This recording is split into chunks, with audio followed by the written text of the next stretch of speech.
Bismillahirrahmanirrahim. Alhamdulillahilladzi faddala bani Adam bil ilmi wal amal ala jami'il alam. Salatu wassalamu ala Muhammadin sayyidil arab wal ajam wa ala alihi wa ashabihi ya nabi'il quluni wal hikam. Rabbi sadri wa yassir amri wahlul 'uqdatam min lisani yafqahu qawli. Amma ba'du.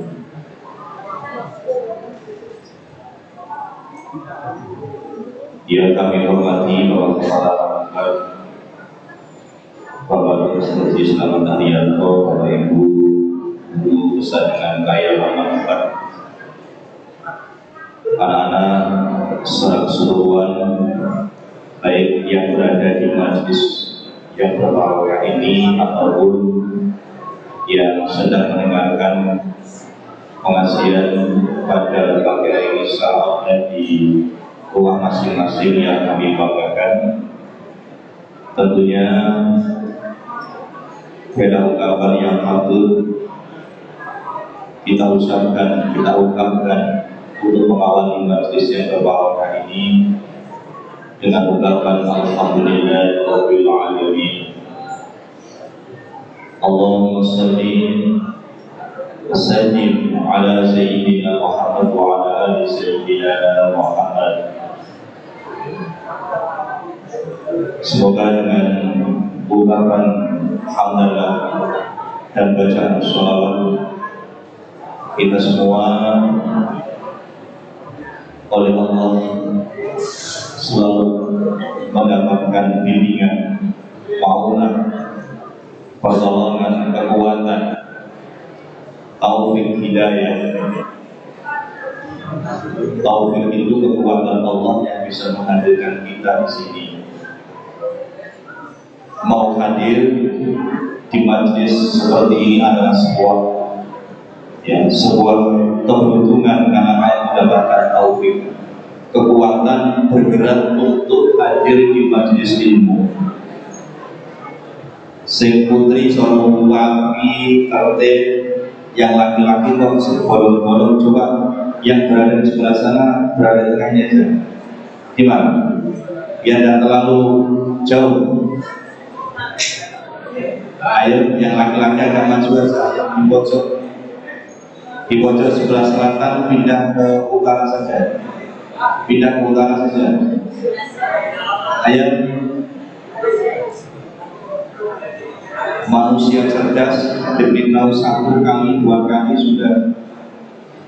Ayo.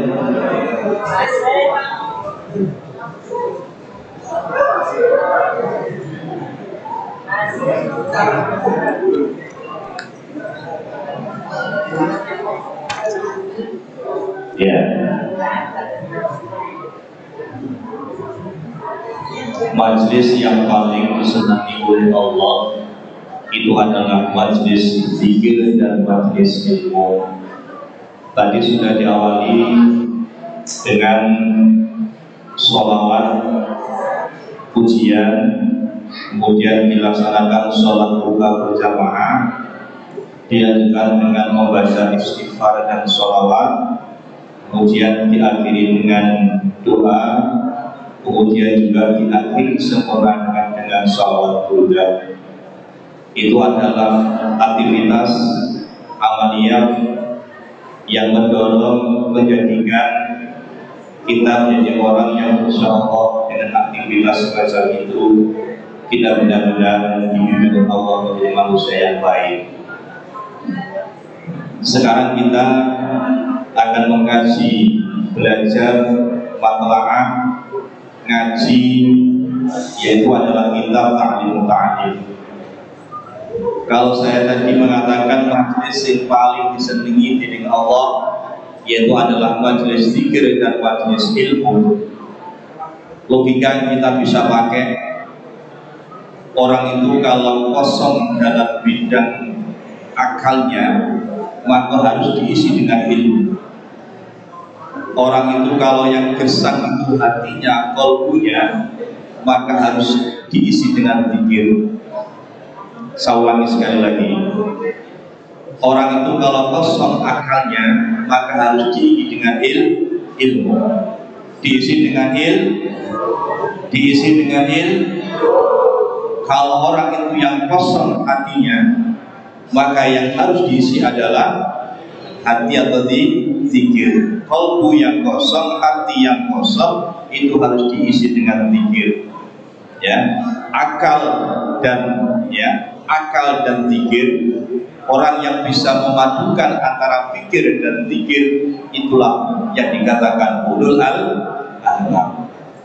Perpaduan dua titik antara ilmu dan amal atau fikir dan zikir itu adalah sesuatu yang sangat penting untuk membentuk karakter kita untuk menjadi orang yang sempurna. Pengen ganti wong api apa ora? Pengen ganti wong api apa ora? Silakan, mari kita bersama-sama. Kamu nanti akan 2 hari ini dan hari besok. Ketepatan hari ini adalah saya, kemudian besok adalah Ustaz David. Anak-anak yang kami banggakan, Rasulullah Shallallahu Alaihi Wasallam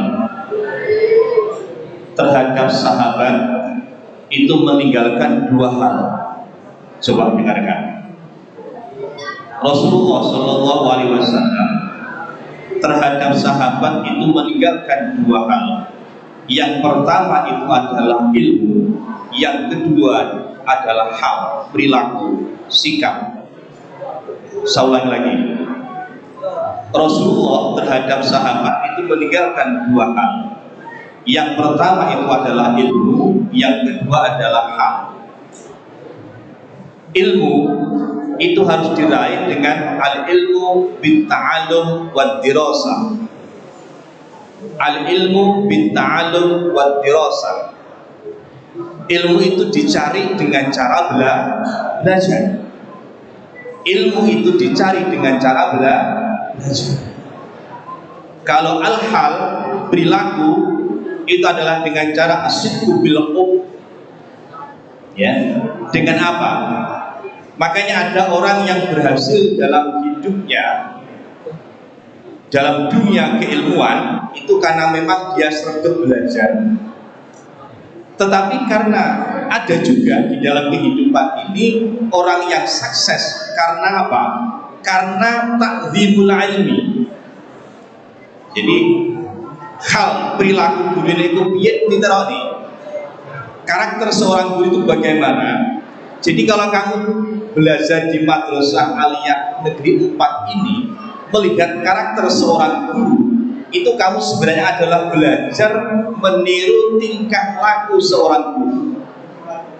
Sebab Kanjeng Nabi itu meninggalkan kepada sahabat itu 2 hal. Yang pertama ilmu, yang kedua adalah hal perilaku. Jadi memang dalam kehidupan ini kenyataannya memang ada orang yang sukses. Mungkin kita adalah sedikit ada kelemahan dalam bidang intelektualitas kita, tetapi kita bisa belajar dari seorang guru dari sikap, perilaku, tata krama, akhlak, ya, tindak tanduk. Justru dengan cara semacam itu, hal perilaku seorang guru yang selalu kamu tirukan, justru banyak orang yang sukses. Ada 2 jalur. Ini penting. Memang ada orang yang oleh Allah diberikan kecerdasannya itu adalah di atas standar. Mereka bisa sukses dengan intelektualitasnya dimiliki kecerdasannya. Tapi memang ada orang yang sukses karena apa? Memang sidqul hub, banget cinta kepada seorang guru. Ini kamu lihat di talim-talim juga ada takdimul ilmi wal ustad. Orang yang sukses dalam hidupnya ada karena takdimul ilmi wa takdimul ustad. Dan ini sebagai gambaran awal, karena memang kitab Ta'limut Ta'lim ini hampir 90% itu berbicara tentang metode belajar. Di dalamnya berarti adalah tentang tata krama seorang murid, tata krama seorang siswa di dalam menuntut ilmu. Betul, dua hal kamu. Saya sudah mengawali dengan beberapa kalimat di awal, kamu bukan betul. Majlis yang paling disenangi diri Allah, satu adalah majlis zikir, yang kedua majlis ilmu. Di dalam diri seseorang itu ada dua hal, yaitu adalah akal dan hati. Kalau memang akal ini kosong, isilah dengan ilmu. Ya, kalau memang yang kosong itu hatinya, masa isilah dengan zikir. Rasulullah terhadap sahabat itu meninggalkan dua hal. Yang pertama adalah ilmu, al-ilmu bitta'allum wal dirasah. Orang ingin mencapai mendapatkan ilmu adalah dengan cara belajar. Yang kedua hal, tingkah laku, perilaku. Kamu ingin menjadi orang yang baik, kamu bisa mencontoh seseorang yang kamu idolakan. Dalam konteks adalah keilmuan, berarti adalah para guru. Cara berjalannya, cara berbicaranya, cara bersikap kepada orang lain, tindak tanduknya, cara berbicara, cara menyampaikan ketika bertemu dengan orang lain, cara berpakaian. Ini adalah hal seorang guru. Itu juga bisa kamu contoh supaya kamu jadi orang yang benar-benar berkarakter baik. Oke, kita masuk ke materi. Hari ini adalah pertemuan yang kelima, yaitu pasal yang ke-6 tentang fi bidayatis sabqi wa qadrihi wa tartibihi. Saya ulangi, kita akan belajar bersama-sama tentang faslun fi bidayatis sabqi wa qadrihi wa tartibihi, yaitu pasal tentang mulai belajar, ukuran dan urut-urutannya belajar.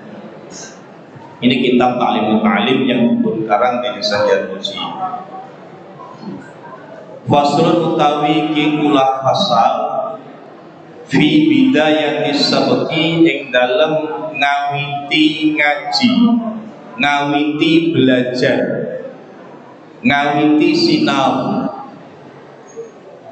wa qadrihi lan kira-kirane sabqi utawa belajar, wa tartibihi lan urut-urutane belajar. Ini nanti saya ambil hanya beberapa kalimat, saya ambil poin-poinnya saja. Karena ono sapa ustadzuna, untuk mengambil barokah, ngalah barokah, kita tetap menukil kitab ini, membaca kitab ini dulu. Karena ono sapa ustadzuna, ustadz kita Syekhul Islam Burhanuddin, kang dadi nama orang ya, nama orang Syekh Islam Burhanuddin. Iku yukofu ngadekake sapa ustad memulai fi bidayatis sabqi dalam ngawiti ngaji. Di Syekh Islam Burhanuddin itu memulai belajar ala yaumil arba' ing atase dina Rebo. Wa kana la ana sapa ustaduna iku yurwi riwayatake sapa ustad fi dzalika ing dalam mengkono-mengkono yuqafu fi bidayatis sabqi ala yaumil arba' hadisan ing hadis fayastadillu mongko ngalap dalil bihi kelawan ustad bihi kelawan hadis wa yaqulu lan dawuh wa yaqulan ketika sapa Syekh qala dawuh sapa Rasulullah sallallahu alaihi wasallam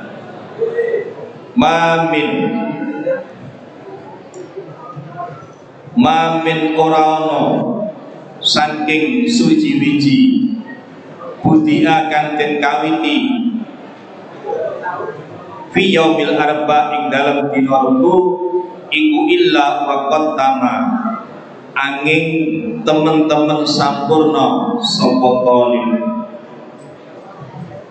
Di dalam kitab Ta'limut Ta'lim saya menulis sedikit yang saya sampaikan, yang saya baca.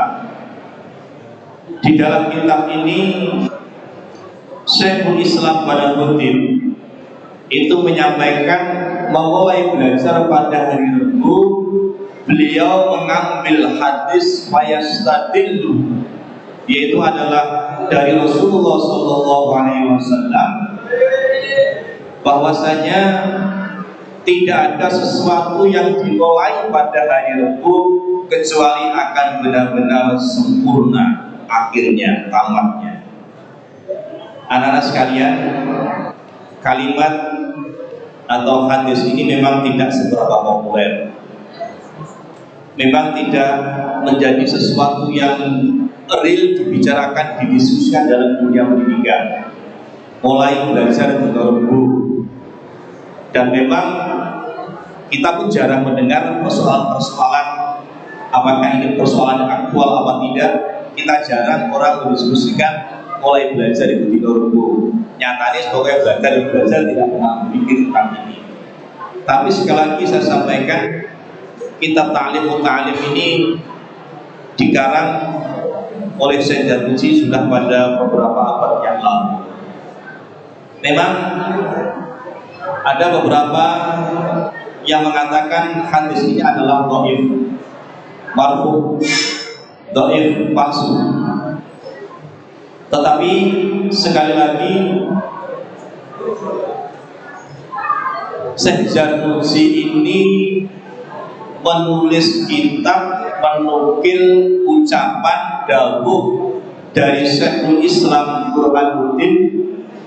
Sekali lagi kalau kita kasih hal-hal semacam ini menjadi sebuah tradisi dan kebiasaan di pondok pesantren, ya, mulai belajar di Rabu. Sekali lagi kalau kita kaji bahwasanya Syekh Syamsuddin As-Saikhoni, ya, ini pernah mengulas tentang apa faedah, apa keuntungan,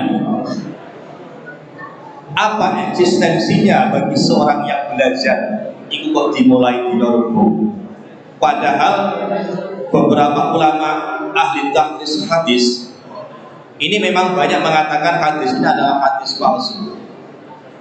Tetapi Syekh Syamsuddin As-Saikhoni itu pernah mengulas begini, berbicara tentang keutamaan bukan berbicara tentang halal haram atau boleh tidaknya sebuah perbuatan. Sekali lagi, hadis ini tidak berbicara tentang keutamaan. Maksud saya hadis ini berbicara tentang keutamaan, bukan berbicara tentang halal haram atau boleh tidaknya sebuah perbuatan. Artinya apa? Ini adalah bersifat afdhaliyah, bukan berbicara tentang halal haram, bukan berbicara tentang boleh dan tidaknya sebuah perbuatan. Jadi persoalan hadis ini wong mulai belajar ning dina Rebo oleh Syekh Syamsuddin As-Saikhoni itu diterangkan bahwasanya hadis ini adalah berbicara tentang keutamaan, bukan berbicara tentang halal haram atau, ya, boleh tidaknya sebuah perbuatan. Artinya apa? Tidak berbicara tidak atau boleh atau berbicara tentang halal atau haram. Berarti ini menyangkut tentang amal, tentang kebaikan. Di situ diteruskan, ya, kalau ini berbicara tentang keutamaan, ya, kalau ini berbicara tentang keutamaan, ya, berarti ini juga berbicara tentang kesunahan atau afdhaliyah. Ya. Kalau berbicara keutamaan berarti berbicara anjuran. Sekali lagi, tentang mulai belajar yang biasa dilakukan di pondok pesantren dengan mengambil hadis yang saya sampaikan atau saya bacakan dalam kitab Ta'limut Ta'lim, ini hanyalah berbicara tentang anjuran, bukan berbicara tentang hukum halal haram, bukan berbicara tentang boleh atau tidak. Artinya apa? Kalau di dalam dunia pendidikan itu memulai belajar tidak pada ilmu juga tidak masalah, karena hadis ini diterangkan berbicara tentang anjuran. Memang Syekh Syamsuddin As-Syekhoni ketika beberapa ahli tahqiqul hadis itu mengatakan hadisnya adalah hadis palsu, Syekh Syekhoni tidak langsung memvonis seperti itu. Akhirnya mencari hadis-hadis penunjang. Dan kebiasaan ulama-ulama salaf soleh di dalam hal ini, akhirnya beliau tetap mengatakan hadis ini bisa dijadikan fadhailul amal, keutamaan ketika kalau mau memulai hari Rabu itu juga baik, jika tidak itu juga tidak masalah. Berarti ini bersifat anjur, tidak harus paham, ya harus paham. Sudah, kita lanjutkan. Selanjutnya, konteks yang pertama tadi adalah belajar dimulai pada hari Rabu dengan keterangan-keterangan yang sudah saya sampaikan tadi. Wasami tulan rungu sapa ingsun mimman saking wong aiku kang percaya ingsun bihi kelawan man anna Syekh Aba Yusuf Al-Hamdani kana yuqifu kulla amalin min a'malil khair ala yaumil arba. Ini kalimat yang dijadikan oleh Syekh Syamsuddin As-Syekhoni. Beliau mendengar Syekh Janusi mengungkap dalam kitab ini, mendengarkan bahwasanya Syekh Aba Yusuf Al-Hamdani, ini juga ulama, ya.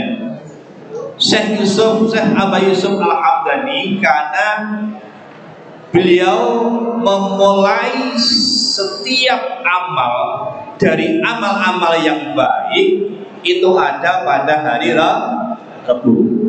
Pada hari Rabu juga ada keterangan.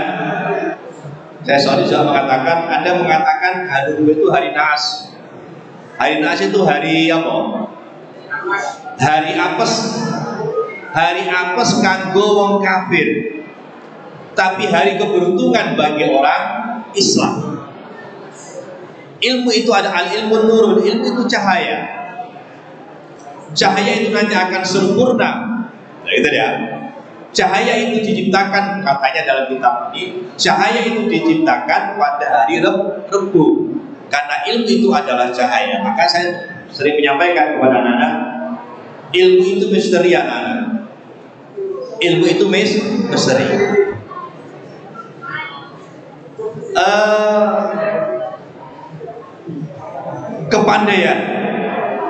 Kepandaian, kecerdasan, keberhasilan yang nampak pada proses belajar mengajar itu tidak semuanya nanti, dan tidak selamanya, dan tidak semuanya itu nanti akan pada posisi seterusnya seperti itu. Enek waktu modelnya belajar, ya sinau, sekolah, dia nampaknya dalam proses pembelajaran itu biasa-biasa, ya biasa.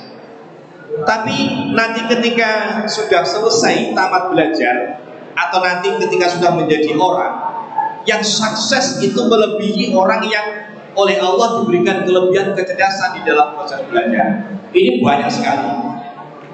Makanya al-ilmu bindirosah wal wirosah.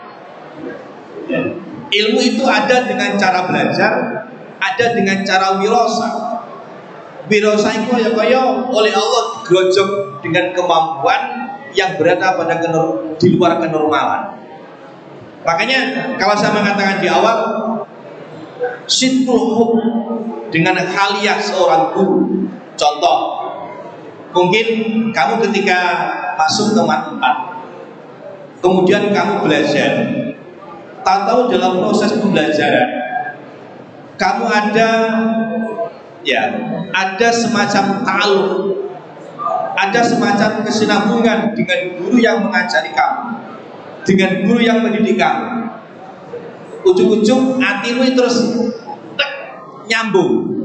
Orang kau seneng dah nyambung dalam hal keilmuan. Aku lho lek diterangne guruku kok jane lek terangne yo biasa, tapi kok iso mlebu ning ati. Saulan al ilmu bidirasah wal wirasah. Ada dengan cara bidirasah, ada dengan cara bil wirasah.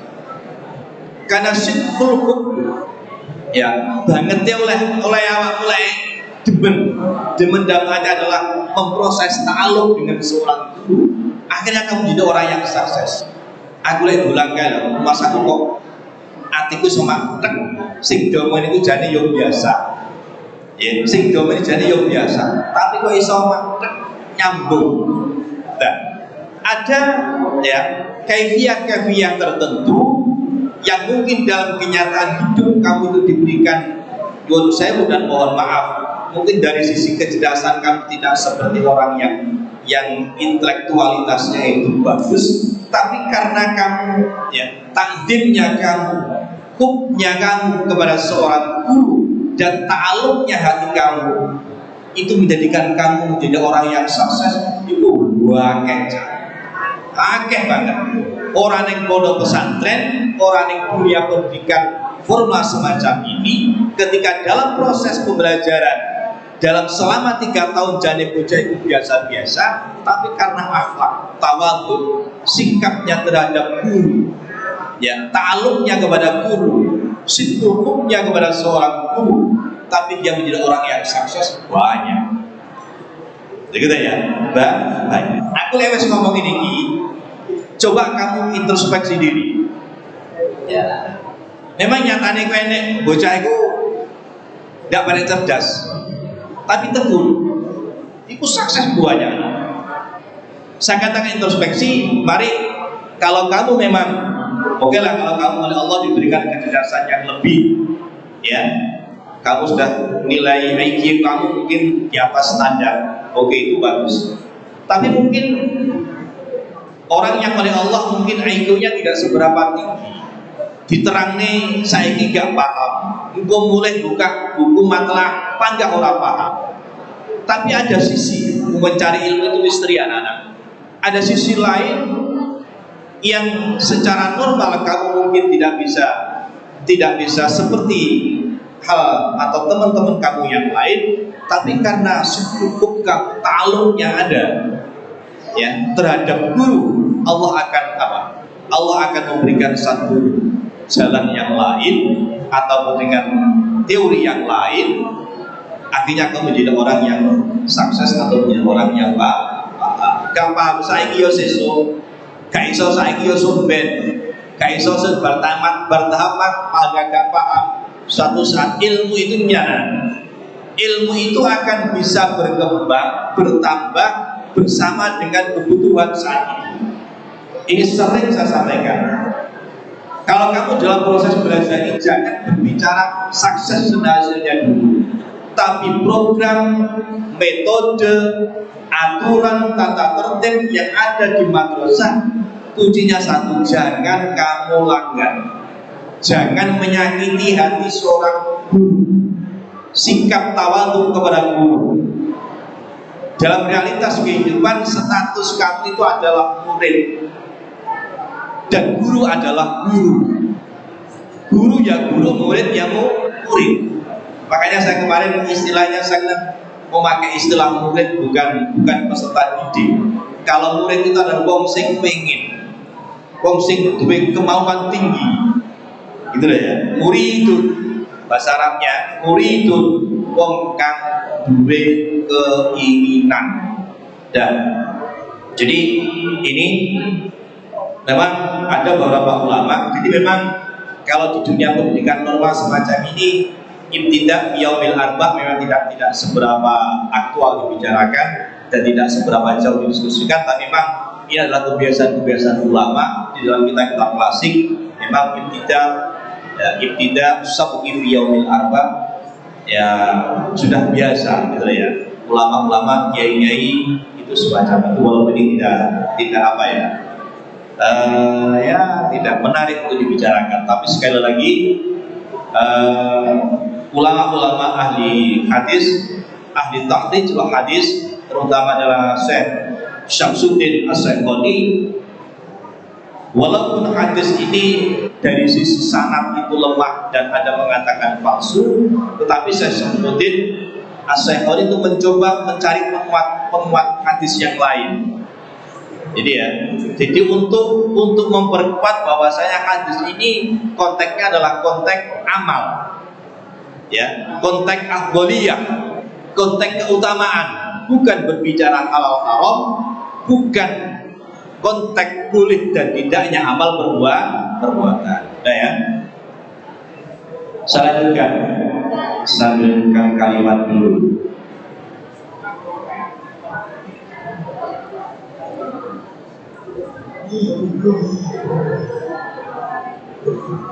Dan wakilan didawuhake as-sabqu utawi ngaji atau belajar iku harapun sak huruf watiqraru utawi bulan baleni iku alfun sewu ambalan. Wayang bagilan sayyiso apa yang tadi yang tengawiti sapa talib bisyayin lawan suwi-wiji yakunu kang ono apa syai iku akrobun luwih parek ila fahmihi maring fahami.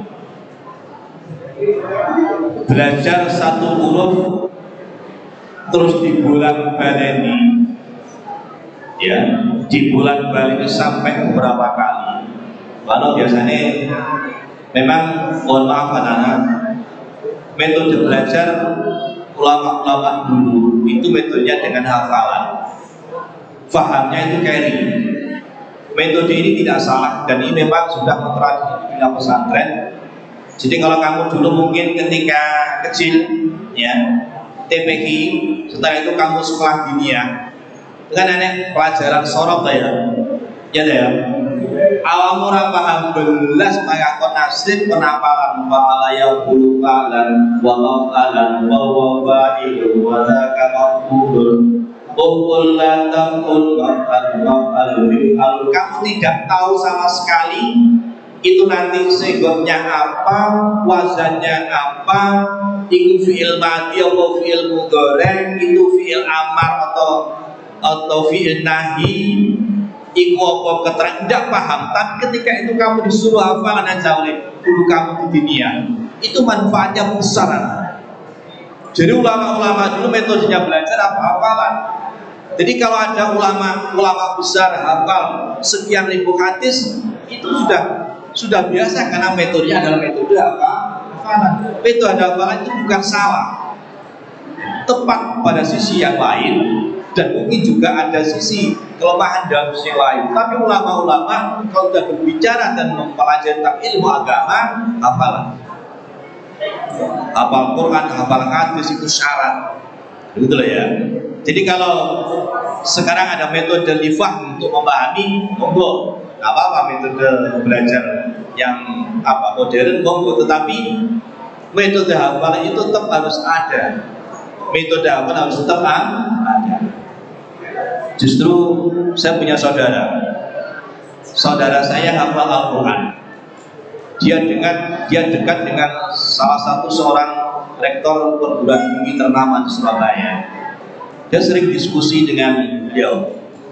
Padahal adalah perguruan tinggi negeri, bukan perguruan tinggi agama. Dia mempunyai program ingin mendominasi di kampusnya itu adalah memperbanyak orang-orang yang hafal Al-Quran. Ternyata betul, saya juga punya teman dosen di UIN Maliki. Itu beberapa kali yang mendapatkan nilai komplot itu adalah justru hafid hafidhah. Gitu ya. Justru yang mendapatkan peringkat komplot itu rata-rata adalah hafid hafidhah. Artinya apa, Nana? Kamu bisa membayangkan 6.600 sekitar 6 ayat apa gitu kayak uang. Kalau memang tidak pertolongan Allah, mana mungkin gitu. 6.600 tidak 6 ayat apa di luar kepala. Kalau ada ulama-ulama doa apa sekian ribu hadis, kalau memang tidak pertolongan Allah, artinya apa? Al-Quran yang dihafalkan selalu dijaga oleh Allah. Hadis-hadis yang beliau hafalkan itu juga dijaga oleh Allah. Artinya apa? Dengan metode hafalan yang ada dalam otak dan hati kamu itu akan bisa mempengaruhi terhadap karakter seseorang. Lanjut. Aqrab ila fahmi, sebaiknya ya ayyam tatyab syai'in yakunu aqraba ila fahmi, sebaiknya pelajar atau santri mulai dengan pelajaran yang lebih mudah untuk dipahami. Sama, kenapa ada jenjang? RMI terus diulang pelajaran kimia tentang apa itu juga ada bagus. Coba kamu lihat di contoh saja mungkin di apa ya, di pendidikan fikih. Kalau di pondok pesantren itu sama, dimulai dari yang kecil. Ada mabadi fikih 1, ada mabadi fikih 2, ada mabadi fikih 3, 4, 5 dan seterusnya. Baru setelah itu nanti belajar Fathul Takrib, Fathul Qorib, Fathul Mu'in, Fathul Wahab, begitu kan ya. Jadi ini belajar memang harus seperti itu. Jadi apa? Disesuaikan dengan kemampuan siswa ataupun murid. Di pondok seperti itu, di pesantren. Di dunia pendidikan normal juga sama. Tidak mungkin antara pelajaran mapel kelas 10, kelas 11, kelas 12 itu nanti di dalam memulai itu dari yang dasar kemudian naik yang lebih tinggi sesuai dengan kemampuan tingkat kejiwaan dan pemahaman siswa. Memang yakunu aqraba ila fahmi. Sampaikan lagi. Oh, sudah habis waktu. Ya, sama setengah 9. Saya tambah sedikit. Ya. Ma'a yakrohu, ma'a tikrori. Nah, ini.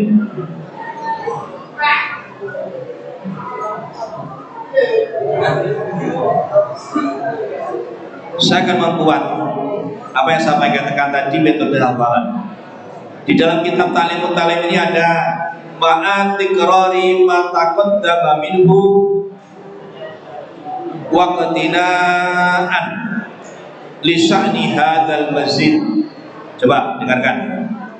Ma'a tikrori ma taqaddama minhu wa qatina'an li sya'ni hadzal masjid. Ma tikrori sartane bulan baleni matakot dama kang dingini apa ma minhu saking talib waktanaan kelawan ngalap utawa ngasilake hadal masjid lisani hadal mayit hadal masjid tingkai hadal masjid agak tambahan. Maksud begini, serta ulangilah pelajaran hafalan terdahulu dan akan mendapat hasil yang bertambah. Zakiron nasa bil ulumi litaqiyan la takun min ulinnuha bibaidin. Orang itu begini, supaya ilmu yang kita pelajari benar-benar paham. Umpama saiki ku contoh mungkin bahasa Arab ya. Kamu belajar tentang bahasa Arab tentang qawaid. Hari ini kamu belajar tentang katalah mungkin ilmu nahwunya tentang kalimah. Kalimah itu ada 3, ada isim, ada fi'il, ada huruf. Materi ini akan kita pelajari selama 3 hari kata. Hari ini belajar tentang kalimat isim, ma huwal ismun, ya. Itu dipelajari hari ini, selesai tuntas.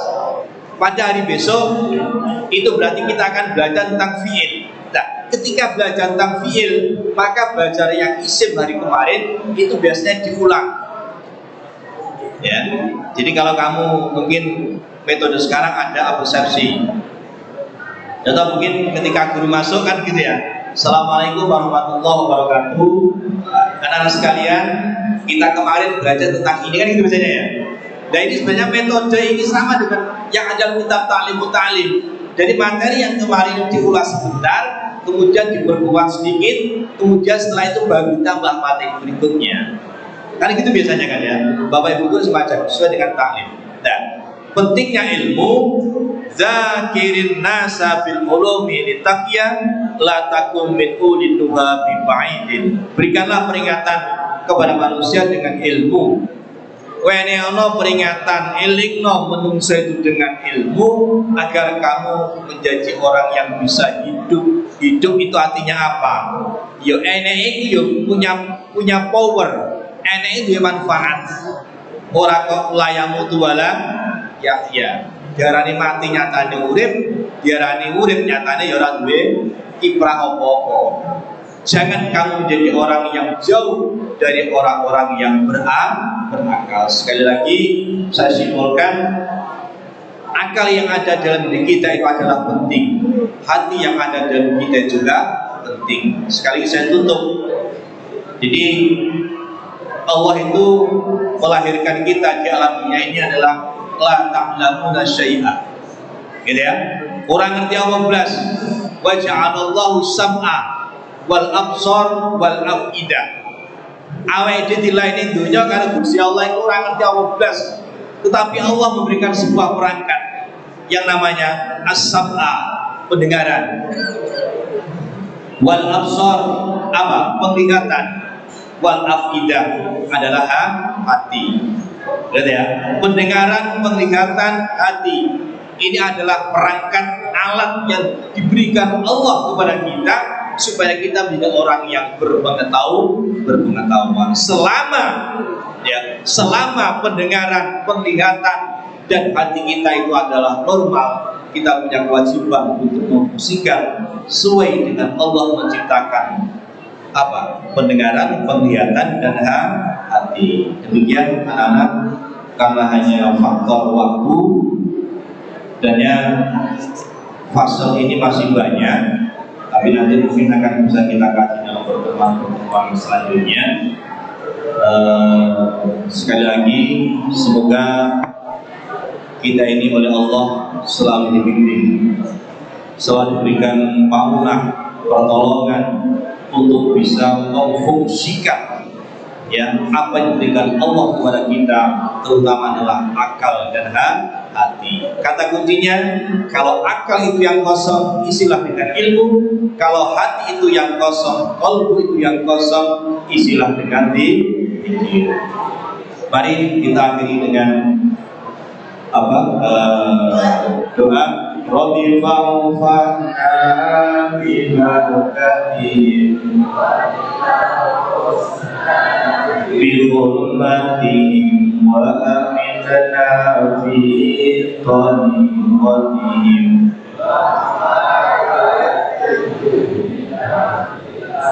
Rabbi fa'fa'na bibarakatihim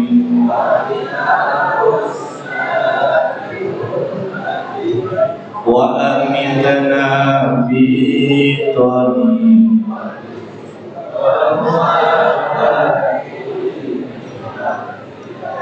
Rabbi fa'fa'na